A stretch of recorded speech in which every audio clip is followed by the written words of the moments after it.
Et c'est l'heure de la revue de la presse et des médias israéliens sur Studio Qualitat depuis Jérusalem. Et nous commençons cette revue de la presse par des révélations.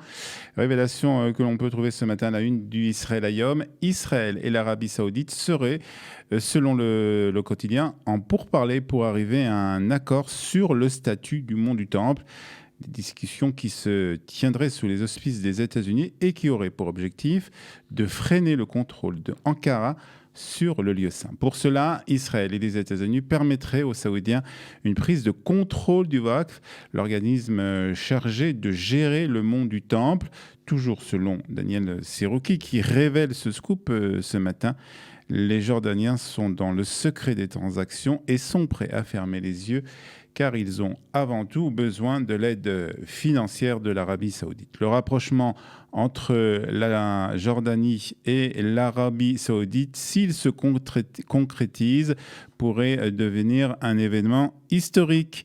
Écrit ce matin Nadav Shragai dans le Israël Hayom, l'ennemi commun des deux pays, à savoir la Turquie, est la responsable de ce invraisemblable rapprochement, conclut ce matin le commentateur du Israël Hayom. Le Haaretz nous indique par ailleurs que le mont du Temple à Jérusalem a ouvert hier ses portes aux musulmans et aux juifs pour la première fois depuis 2 mois. Quelques incidents ont été constatés, en particulier 8 musulmans qui ont été arrêtés pour avoir scandé des slogans nationalistes et tenté de perturber l'entrée des juifs dans le lieu saint du judaïsme. Et toujours le Haaretz qui nous apprend que le ministre de la Défense Benny Gantz a exprimé hier sa tristesse suite à l'incident qui a tué un Palestinien autiste à Jérusalem-Est. Les agents de la police qui ont ouvert le feu ont cru qu'il était armé. Le jeune garçon n'avait pas d'arme et n'a pas obéi quand les policiers lui ont demandé de s'arrêter. Nous sommes désolés de l'incident dans lequel Eliad Alak a été mortellement blessé par balle et nous partageons le chagrin de la famille, a déclaré Benny Gantz lors de la réunion du Conseil des ministres à Jérusalem.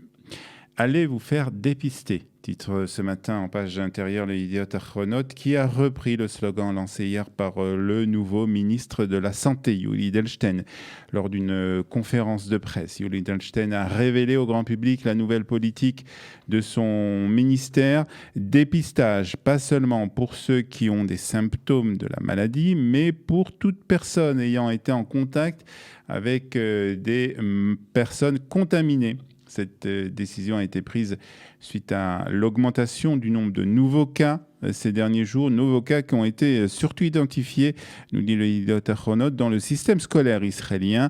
Le quotidien ajoute que de nouveaux cas d'épidémie ont été constatés non seulement dans des écoles à Jérusalem, mais aussi dans la ville de Beersheva. 190 élèves et professeurs du lycée Gimel de la capitale du Negev ont dû rentrer en quarantaine. Yuli Edelstein, ajoute ce matin l'Israël Hayom, a annoncé aussi que les conditions de confinement pour ceux qui ont été en contact avec des malades du coronavirus ne vont pas changer.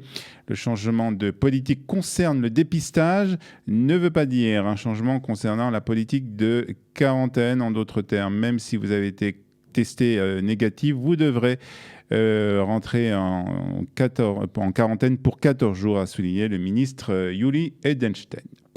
Et puis le Maariv nous apprend que le gouvernement a approuvé hier aussi un programme d'aide aux employeurs qui a été proposé par le ministre des Finances Israël Katz.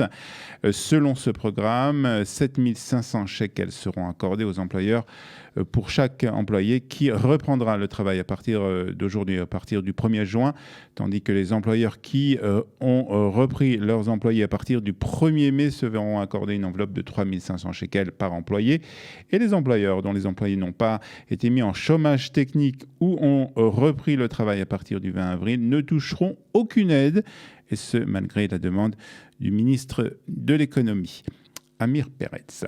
Et c'est un titre lié à l'économie en période de crise due au coronavirus que le Yediot Ahronot a choisi pour sa première page un titre politico-économique, on va dire, puisque le Conseil des ministres a décidé hier d'une série de coupures budgétaires pour financer l'énorme gouvernement. Je cite le quotidien Yediot Ahronot, coupure de 4,3 millions de shekels du budget de la santé, 3,6 millions de shekels enlevés aux affaires sociales et 3,2 millions de shekels enlevés au secteur de l'emploi. Tout cela pour financer les nouveaux ministères créés par le gouvernement d'union nationale. De plus, le gouvernement a validé la création de 350 nouveaux postes.